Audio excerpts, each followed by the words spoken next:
বিকেলবেলা। তো এখন যা রোদের তাপ,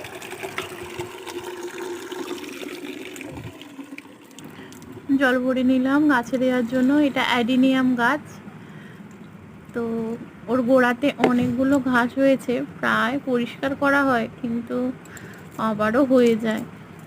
তো একটু অল্প পরিষ্কার করে দিচ্ছি, আগাছাগুলোকে সরিয়ে দিচ্ছি। আর এখানে একটা ফুল ছিল, কসমস গাছ ছিল শীতের, তো তার থেকে অনেকগুলো বীজ পড়েছিল। এই যে দেখুন, বীজটা এখনো আছে।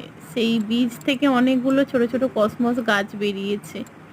ওর গোড়াতেই অনেক আছে। একটু বড় হোক, আলাদাভাবে সরিয়ে লাগাবো। এই দেখুন অ্যাডিনিয়াম ফুলটা কদিন ধরেই ফুটছে, সব ডালগুলোতেই ফুল হোক মানে এসেছে, ফুল হবে। রঙটা কিন্তু খুব মিষ্টি। অ্যাডিনিয়াম এমনিতেই মিষ্টি,